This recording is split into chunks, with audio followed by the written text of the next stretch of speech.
ولی سے دشمنی کرے، جو میرے کسی ولی سے بغض رکھے، نہ رکھے، فرمایا میں ان کے لیے اعلان جنگ کرتا ہوں، آئے میدان میں اور میرے طاقت کا مقابلہ کر کے دکھا۔ مجھے بتائیں کیا کسی کے اندر اللہ کی طاقت کا مقابلہ کرنے کی صلاحیت ہے؟ کیا کوئی اللہ سے جنگ کر سکتا ہے؟ کیا کوئی اللہ سے لڑائی کر سکتا ہے؟ نہیں کر سکتا۔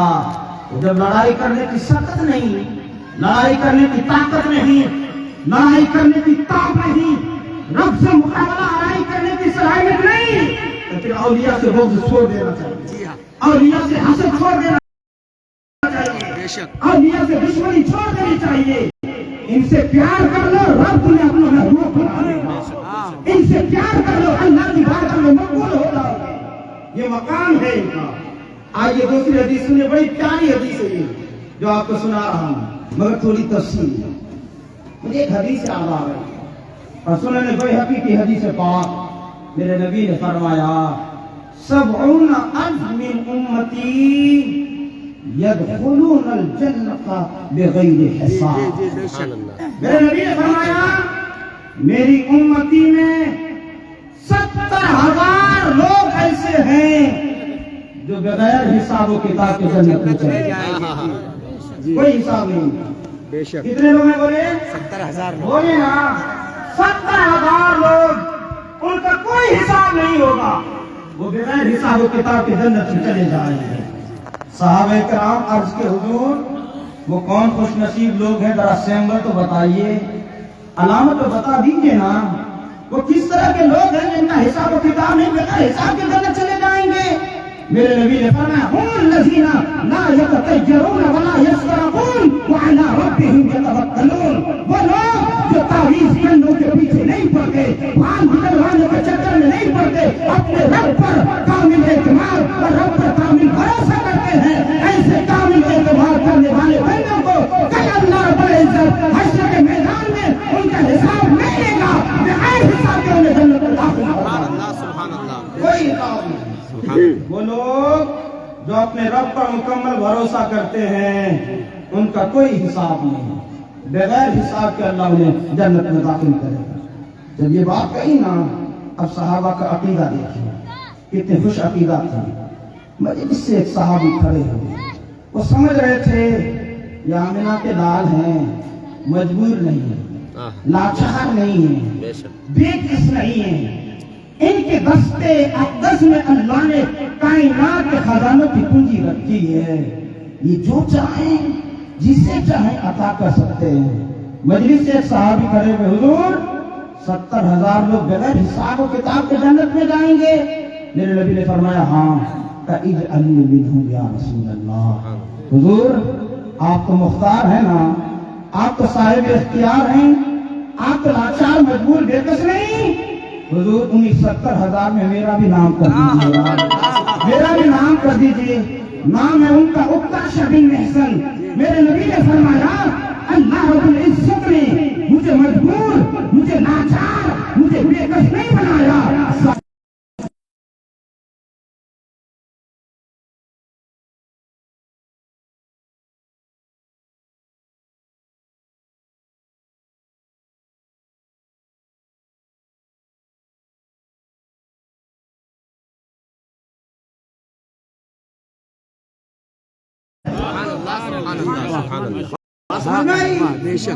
انہوں نے اپنی سیٹ بک کر لی، اب کوئی حساب نہیں، بغیر حساب کی جنت۔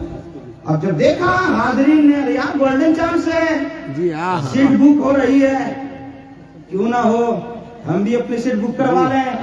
ایک جناب اور کھڑے ہوئے کہ حضور آج تو دریائے رحمت جوش میں ہے اور آپ نے ایک کی سیٹ ابھی بک کر دی اور کہہ دیا کہ وہ بغیر حساب و کتاب کی جنت میں چلے جائیں گے، تو ذرا مجھے بھی کر دیجئے نا۔ ایک اور کھڑے ہو گئے، میرے نبی نے فرمایا نہیں، اس کو اب میں نے کلوز کر دیا ہے، بند کر دیا وہ دروازہ۔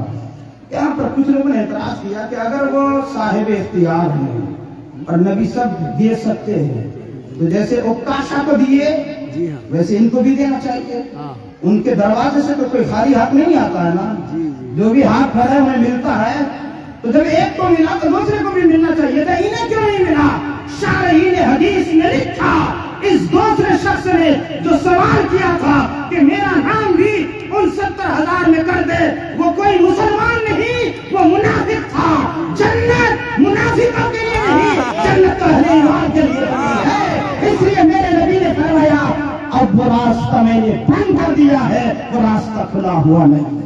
بے شک فرمایا جی، اگر وہ سوال کرنے والا مسلمان ہوتا نا تو میرے نبی ان کے لیے بھی بک کر دیتے، جاؤ تمہارا بھی حساب نہیں ہوگا، بغیر حساب کے تو بھی جنت میں جائے۔ بے شک جی، حق ہے۔ لیکن یہاں سے سنیے، ایک بار کچھ اشعار میں بھی لکھ رہا تھا تو ایک شعر لکھا، اچانک وہ شعر ترتیب پایا، 70,000 سے زائد چلیں گے جنت میں، نبی کا قول ہے ان کا کوئی حساب نہیں۔ جی شعر تو لکھ دیا، لیکن جب غور کیا تو پھر ٹینشن ہونے لگا۔ میں یار حدیث میں تو یہ آیا کہ میرے نبی نے کہا 70,000 بغیر حساب و کتاب کے جائیں گے، جی لیکن شعر جو آیا تو شعر میں کیا آ گیا 70,000 سے زائد۔ جی اب سوچا لفظ زائد ہٹا دیا ہوں تو شعر ختم ہو جائے گا، اور اگر زائد رکھ رہا ہوں تو حدیث کا مفہوم غلط ہو رہا ہے، تو کریں کیا؟ تو پھر اس طبیب کی بارگاہ میں جا کے حاضری دیا جس کی بارگاہ میں حاضری دینے سے ہر غم کا علاج مل جاتا ہے۔ جانتے وہ کون ڈاکٹر ہیں؟ ڈاکٹر کا نام پتا ہے؟ کوئی اور نہیں، مجدد اعظم اعلیٰ حضرت امام احمد رضا خان فاضل بریلوی کی بارگاہ میں حاضری دیا، اور اعلیٰ حضرت کی 2 کتابیں پڑھی۔ ایک کتاب کا نام ہے منیت اللبیب بأن التشریع بید الحبیب، اور دوسری کتاب کا نام ہے الامن والعلا بناعت المصطفیٰ بدافع الولا۔ اور ان دونوں کتابوں کو پڑھ کر کے مجھے کئی حدیثیں ایسی ملی جس کے بعد سمجھ میں آیا کہ میرا شعر غلط نہیں ہے، میرا شعر تو حدیثوں کی ترجمانی کر رہا ہے۔ ان حدیثوں کا خلاصہ سنیے، اعلیٰ حضرت نے بہت ساری حدیثیں نقل فرمائی ان کتابوں نے، اور ان حدیثوں کا خلاصہ یہ ہے کہ ایک بار مصطفیٰ جان رحمت نے ہاتھ اٹھایا دعا کے لیے اور عرض کیا الہ العالمین، تیرے محبوب کی خواہش ہے کہ بغیر حساب و کتاب کے میری کچھ امتی کو تو جنت میں داخل کر دے۔ تو اللہ رب العزت نے وعدہ فرمایا حبیب میں وعدہ کرتا ہوں آپ کی امتی میں 70,000 لوگ ایسے ہوں گے جو بغیر حساب و کتاب کے جنت میں جائیں گے۔ یہ تو وعدہ ہو گیا۔ پھر میرے نبی نے سوچا یہ تعداد تو بڑی کم ہے، بہت مختصر تعداد ہے، صرف 70,000 لوگ جائیں گے۔ اور آپ کو پتا ہے عرفات کے میدان میں حجۃ الوداع کے سال میدان عرفہ میں مصطفیٰ جان رحمت صحابہ کرام کو جمع کر کے جو خطاب کر رہے تھے، اس مقام پر جو صحابہ کا مجمع تھا ان کی تعداد ہے 1,24,000، ان کی تعداد ہے 1,24,000۔ تو یہاں تو کوٹا ہے 70,000 کا، اور حضور کے سامنے جو صحابہ تھے وہ ہے 1,24,000۔ تو اس کا مطلب یہ تو 70,000 صحابہ ہی میں کھپ جائے گا، ہم لوگوں کا تو نمبر ہی نہیں آئے گا۔ تو پھر مصطفیٰ جان رحمت نے دعا کے لیے دوبارہ ہاتھ اٹھائی، عرض کیا میرے معبود تعداد تو بڑی مختصر 70,000، ان سے کہیں زیادہ تو میرے صحابہ کی تعداد ہے، تابعین کا تو نمبر ہی نہیں آئے گا، تبع تابعین کا تو نمبر ہی نہیں آئے گا، علماء فقہاء محدثین کا تو نمبر ہی نہیں آئے گا۔ میرے معبود تعداد بڑھا دے، یہ تعداد میں کچھ وسعت آ جائے۔ تو اللہ رب العزت نے دوبارہ وعدہ فرمایا حبیب آپ سے وعدہ کرتا ہوں یہ 70,000 جن کے بارے میں نے پہلے وعدہ کیا کہ بغیر حساب و کتاب کے جنت میں جائیں گے، 1,000 کی ٹولی بنا کر کے انہیں 70 جگہ بانٹوں گا۔ بولیے کیا فرمایا؟ ان 70,000 کو 1,000 کی ٹولی بنا کر کے کتنی جگہ بانٹوں گا؟ 70 جگہ، اور ہر جماعت سے کہوں گا اپنے ساتھ 70,000 کو لے لے اور بغیر حساب و کتاب کے جنت میں داخل ہو جا، ان کا کوئی حساب و کتاب نہیں۔ تعداد بڑی کہ نہیں بڑی؟ اچھی خاصی بڑھ گئی نا آپ کی نگاہوں میں بڑی، مگر جو پیدا ہوتے ہوتے کہہ رہے تھے رب آنکھوں سے مزار میں گئے، اور فضل بن عباس نے کہا لوگوں تم نے دیکھا نہیں میرے نبی کے نبھائے مبارک کو، مزار میں بھی گئے نا تو میرے نبی کے ہوٹوں میں حرکت ہو رہی ہے، کہا ذرا کان لگا کر کے سنو تو، اور فضل بن عباس نے جا کر کے کان لگایا، کہا رب حبلی امتی، رب حبلی امتی کی صدا آ رہی ہے۔ تو جس نبی نے پیدائش کے وقت اپنی امتی کو نہیں بھولا ہے، وفات کے وقت بھی نہیں بھولا، آپ کے نزدیک تو یہ تعداد بڑھ گئی ہے، مگر نبی کے نزدیک تعداد اب بھی نہیں بڑھی. تیسری بار دعا کے لیے ہاتھ اٹھا کے عرض کرتے ہیں الہ العالمین اس تعداد کو اور بڑھا دو. اب سنیے ولی کی شان. جب تیسری بار آمنہ کے لال نے گزارش کی تعداد بڑھا دی جائے تو اللہ رب العزت نے وعدہ کیا حبیب اب کوٹا چھوڑیے, اب یہ 70-70 ہزار کا معاملہ چھوڑیے. میں آپ سے وعدہ کرتا ہوں آپ کی امت میں جتنے ولی ہوں گے ہر ولی کو میں اجازت دوں گا کہ اپنے ساتھ 70,000 کو لے اور بغیر حساب و کتاب کے جنت چلا جائے. ولی جنت جائے گا اور اپنے ساتھ 70,000 کو بھی بغیر حساب و کتاب کے جنت لے جائے گا. بات سمجھ میں آئی؟ یہ مقام ہے کس کا؟ ولی کا. ولی کا. بے شک. خود جنت جائے گا اور اپنے ساتھ 70,000 کو بغیر حساب و کتاب کی جنت لے جائے گا. آج بدعقیدگی کے کیڑے مکوڑے تو یہ کہتے نظر آ رہے ہیں ادھر یہ تو بیٹا بیٹی معمولی یہ سب چیزیں نہیں کر رہے. نادان, ان چیزوں کی بساط کیا ہے, ان چیزوں کی حیثیت کیا ہے. ولیوں کو تو اتنا پاور میرے رب نے عطا کیا ہے کہ یہ جنت بھی آپ کو مفت میں انشاءاللہ عنایت کر دے. کوئی حساب نہیں ہوگا. ایک بات بتائیے, حساب ہونا بہتر ہے یا حساب نہ ہونا بہتر ہے؟ آپ بتائیں. نہ ہونا بہتر ہے. بولیے. ہو جائے نا حساب تو کیا مفتی, کیا محدث, کیا پیر صاحب اے ٹو زیڈ سب کے چکے جام ہو جائیں گے. خیریت ہماری اسی میں ہے کہ ہمارا حساب و کتاب نہ ہو, بغیر حساب و کتاب کے ہمیں جنت بھیج دیا جائے. اور انشاءاللہ اولیاء کرام کے دامن کرم سے اگر وابستہ رہے تو اس ولی کا فیض ملے گا اور حشر کے میدان میں ہمیں رسوا نہیں ہونے دے گا, بلکہ جو پاوے اللہ عطا فرمائے گا کہ اپنے ساتھ 70,000 کو بغیر حساب و کتاب کے جنت میں لے جانے کی طاقت اللہ دے گا. آپ کو بھی اپنے ساتھ میں کر لے گا, جنت میں داخل فرمائے گا. یہ ہے ولی کی شان. اب ایک چھوٹا سا مسئلہ سنیے, اس پر 2 حدیث سنیے اور اس کے بعد مزارات کے تعلق سے آداب کیا ہونا چاہیے وہ سنیے. مسئلہ یہ ہے ہمارے یہاں یہ سسٹم چلا ہے کہ ہمیں جو کسی چیز کی ضرورت ہوتی ہے تو ہم مزار شریف کے پاس آتے ہیں اور صاحب مزار پیر صاحب سے کہتے ہیں حضرت ہم کو بیٹا دے دیجئے, جی بے شک. حضرت ہم کو بیٹی دے دیجئے, حضرت ہم کو نوکری دلا دیجئے, خواجہ غریب نواز ہمارے پاس لڑکا نہیں ہمیں لڑکا دے دیجئے. میں اہل سنت کا عقیدہ کلیئر کر دے رہا ہوں. اللہ کی اگر مشیت نہ ہو, دھیان سے سنیے, یہ اہل سنت کا عقیدہ ہے. اللہ کی اگر مشیت نہ ہو, اللہ کی اگر مرضی نہ ہو تو کوئی ولی ایک تنکا نہیں دے سکتا. بیٹا بیٹی تو دور ہوا نہیں دے سکتا. ہاں, اللہ کی اگر مشیت ہو, اللہ کی اگر اجازت ہو, اللہ کی اگر مرضی ہو تو اللہ کے دیے سے صاحب مزار بھی ہم کو بیٹا بھی دے سکتے ہیں, بیٹی بھی دے سکتے ہیں, مگر اپنے گھر سے نہیں دیتے ہیں. یہ گزارش کرتے ہیں اللہ سے, اے اللہ فلاں تیرا بندہ میری بارگاہ میں آیا تھا, وہ تجھ سے ڈائریکٹ نہیں مانگ پا رہا ہے, میری بولی کی رات رکھ لے اور اس بندے کو تو عطا کر دے. پھر اللہ عطا کر دیتا ہے. ادب یہ ہے کہ جب بھی آپ کوئی چیز مانگتے ہیں اللہ سے مانگیں. میں ادب کا طریقہ بتا رہا ہوں, دھیان سے سنیے. ادب کا تقاضا یہ ہے بیٹا مانگے, بیٹی مانگے, نوکری مانگے, جو بھی مانگنا ہو اللہ سے مانگے.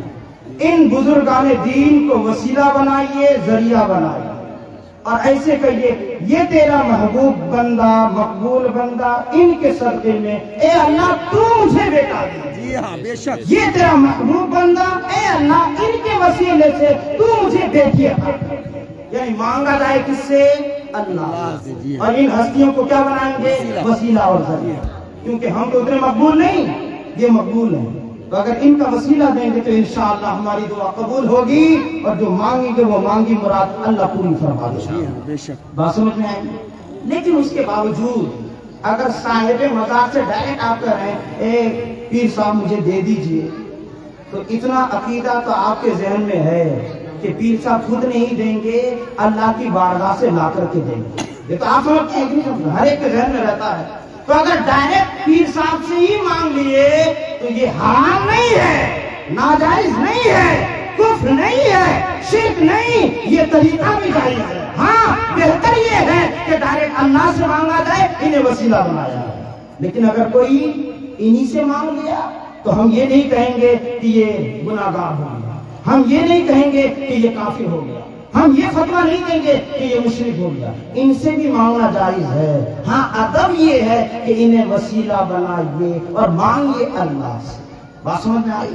اب دو پروف سنیے کہ اللہ سے بھی مانگا جا سکتا ہے اور اللہ کے محبوب بندے صاحب مزار سے بھی مانگا جا سکتا ہے۔ دو حدیث سنیے، مسلم شریف کی حدیث پاک، صحابی رسول حضرت ربیعہ بن کعب اسلمی، ان کا طریقہ یہ تھا، حضور جب تہجد کی نماز کے لیے رات میں بیدار ہوتے آخری حصے میں، تو یہ تہجد کے وقت حضور جو وضو کرتے تھے اس وضو کے لیے پانی پیش کیا۔ بے شک، واہ، اور یہ ایک دن کا مسئلہ نہیں تھا، پر ڈے کا معاملہ تھا، روزانہ پانی پیش کرتے تھے۔ بات بڑی ہلکی آپ کو لگ رہی ہے کہ روزانہ پانی پیش کرتے تھے، یہ ذمہ داری آپ کو اگر دے دی جائے، یہ پیر صاحب علامہ توصیف رضا علی دامت برکاتہم میں خود سے آئے تھے نا، اگر آپ کے گھر میں ایک دن قیام کرتے اور وہ کہتے کہ میں تہجد کی نماز کے لیے ابھی بیدار ہوں گا، ابھی سو رہا ہوں، اور آپ کے دل میں خواہش ہو کہ میں حضرت کو اس وقت پانی دوں گا، تو مجھے آپ بتائیں آپ کو پھر رات بھر نیند آئے گی؟ بولیے نا، نیند آئے گی؟ نہیں آئے گی نا، آپ تو بے چین ہوں گے، پتہ نہیں کس وقت حضرت اٹھ جائیں اور خود سے پانی بھر کر کے وضو کر لیں گے، آپ کو نیند نہیں آئے گی پانی دینے کے چکر میں۔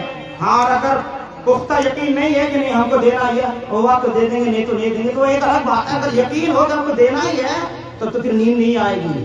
ربیعہ بن کعب اسلمی نے ٹھان لیا تھا ہمیں ہمیشہ پانی دینا ہے۔ اب مجھے بتائیں پھر انہیں کبھی نیند آئی ہوگی؟ روزانہ پانی پیش کرتے تھے۔ ایک دن انہوں نے پانی پیش کیا، میرے نبی کے دریائے رحمت کو جوش آیا، فرمایا صل یا ربیعہ، ربیعہ مجھ سے مانگو جو بھی مانگنا ہے آج عطا کر دوں گا۔ دھیان سے سنیے، میرے نبی نے کیا کہا؟ ربیعہ مجھ سے مانگو میں تمہیں عطا کر دوں گا۔ میرے نبی نے یہ نہیں کہا ربیعہ اللہ سے مانگو، اللہ سے میں کہہ دوں گا اللہ تجھے عطا کر دے گا، یہ نہیں فرمایا، بلکہ کیا فرمایا؟ ربیعہ تم مجھ سے مانگو میں تجھے عطا کر دوں گا۔ تو پتہ کیا چلا؟ اللہ سے بھی مانگا جا سکتا ہے، اللہ کے بندے نبیوں سے بھی مانگا جا سکتا ہے، رسولوں سے بھی مانگا جا سکتا ہے، ولیوں سے بھی مانگا جا سکتا ہے۔ اب ربیعہ نے مانگا کیا سنیے، اگر آپ کو یہ آفر دے دیا جائے، اگر آپ کو کہہ دیا جائے کہ آج مانگو تم کو دے دیا جائے گا، تو آپ تو کچھ اور مانگیں گے نا، آپ کہیں گے کہ مکئی کا ریٹ گزشتہ سال پورا نہیں ملا تھا، اس مرتبہ پورا ریٹ مل جائے گا، یہی کر دیجئے، آپ دنیاوی چیز مانگ لیں گے۔